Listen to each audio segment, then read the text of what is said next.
Hi everyone. So நேத்தோட continuity தான் இன்றைக்கி நம்ம பார்க்க போகிறோம்.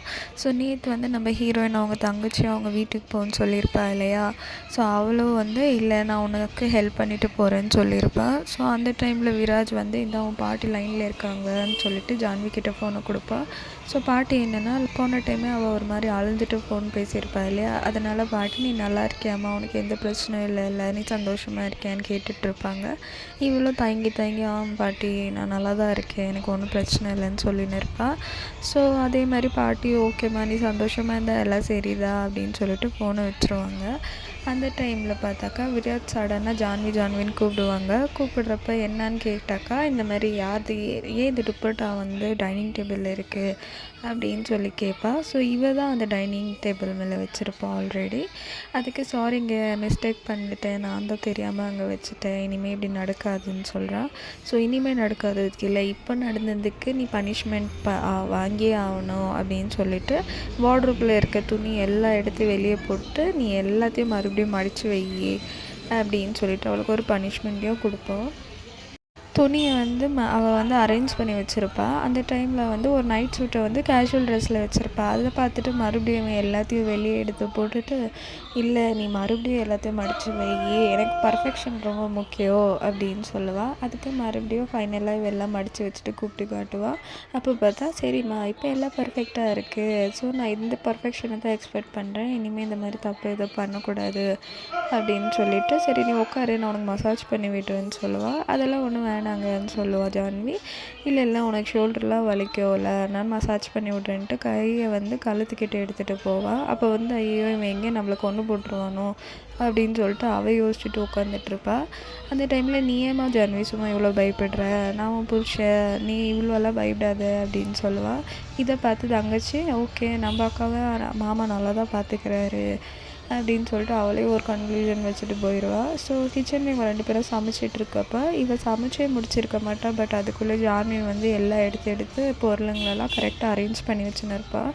அந்த டைமில் தங்கச்சி கேட்கும் நீ என்ன அக்கா நான் இன்னும் சமைச்சே முடிக்கல, பட் நீ வந்து எல்லாத்தையும் அரேஞ்ச் பண்ணிகிட்டே இருக்க, இவ்வளோ பெரிய வீட்டில் நீ ஒண்டியாக கஷ்டப்படுற இல்லையா, மாமா கிட்ட சொல்லி ஒரு வேலைக்காரனை வச்சுக்க வேண்டியதானே அப்படின்னு சொல்கிறப்ப இவள் ஒரு மாதிரி ஷாக்காக பார்ப்பா. ஏன்னா இதுக்கு பின்னாடியும் ஒரு ஃப்ளாஷ்பேக் இருக்கும். ஸோ அந்த ஃப்ளாஷ்பேக் என்னென்னா இவள் வந்து எங்கேயோ பார்ட்டிக்கு போகிறதுக்கு 2 பேரும் ரெடி ஆகிட்ருப்பாங்க. அப்போ வந்து இவனும் அவகிட்ட ரொமான்ஸ் பண்ணிகிட்ருப்பாள்.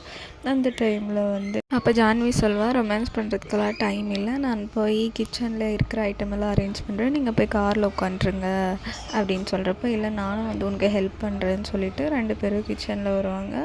ஸோ அவள் வந்து அதை சாமானெல்லாம் அரேஞ்ச் பண்ணிக்கின்னு கேஷுவலாக நம்ம இவ்வளோ பெரிய வீடு இருக்கு இல்லையா, எனக்கு ஒண்டியாக பார்த்து கஷ்டமாக இருக்குது, நம்ம ஏன் ஒரு வேலைக்காரன் வச்சுக்கக்கூடாது அப்படின்னு சொல்லுவாள். அந்த டைமில் இவனுக்கு பயங்கரமாக கோவம் வந்துட்டு அவளை அடிச்சுட்டு உனக்கு வேலைக்காரன் வேணுமான்னு சொல்லிட்டு கத்துவான். அதுக்கு இவன் வேணாம் எனக்கு வேலைக்காரன் எதுவும் வேணாம், தெரியாமல் சொல்லிட்டேன் அப்படின்னு சொல்லுவாள். நீ எப்படி தெரியாமல் சொல்லுவ, நீ தெரிஞ்சு தான் சொல்லியிருக்க, உனக்கு எப்படி வேணும் வேலைக்காரன், நல்லா ஹேண்ட்ஸமாக ஹைட்டாக வேணும் இல்லையா, உன்னை என்ன பண்ணுற பாருன்னு சொல்லிட்டு ஒரு சிசர் எடுத்துகிட்டு போய் அவள் கை விரலில் வெட்ட பார்ப்பான்.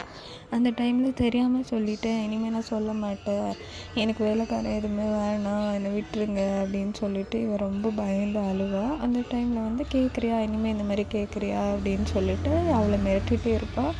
அவளும் வந்து இனிமேல் நான் கேட்க மாட்டேன், நம்மளுக்கு வேலைக்காரன் எதுவுமே வேணாம் அப்படின்னு சொல்லுவாள். அதுக்கு சரி இவன் வந்து கட்டி பிடிச்சிட்டு ஏமா ஜான்வி நம்ம 2 பேரும் நல்லா தானே ரெடி ஆகிட்டு இருந்தோம், நீ ஏன் என் மூடு எப்படி ஸ்பாயில் பண்ணுற, உனக்கு என்ன தான் பிரச்சனை, இந்த மாதிரி எல்லாம் கேட்கக்கூடாது அப்படின்னு சொல்லுவாள். அந்த டைமில் இவங்க தங்கச்சி சொல்லுவாள் இன்னைக்கு மாமா வந்திருந்தோம், நான் ஈவினிங் வந்து சொல்கிறேன் வேலைக்கார வச்சுக்கலான்னு சொல்லிட்டு என்னென்னா இவளுக்கு வந்து ஷாக் ஆகிட்டு ஒன்றும் தேவையில்லை, என் மேலே சத்தியமாக நீ இந்த மாதிரியெல்லாம் அவர்கிட்ட கேட்கவே கூடாது, வேலைக்காரனை பற்றியெல்லாம் நீ கேட்கக்கூடாது அப்படின்னு சொல்லுவாள். அந்த டைமில் தங்கச்சி வந்து நீ ஏன் இவ்வளோ பயப்படுற சின்ன விஷயத்துக்காலா அப்படின்றப்ப இல்லை எனக்கு ஆக்சுவலி நான் ஒரு நாளெல்லாம் சும்மா தானே இருக்கேன், அதனால நானே பார்த்துக்குவேன், எனக்கு இதுதான் டைம் பாஸு, ஸோ நீ இதை பற்றியெல்லாம் அவர்கிட்ட கேட்காத அப்படின்னு சொல்லுவாள். இதுக்கப்புறம் என்ன ஆகுதுன்னு சொல்லிட்டு நம்ம வெயிட் பண்ணி தான் பார்க்கணும். ஸோ நெக்ஸ்ட் வீடியோவில் பார்க்கலாம். ஸோ இந்த வீடியோ உங்களுக்கு பிடிச்சிருந்துச்சுன்னா please share like and subscribe பண்ணுங்கள். தேங்க்யூ.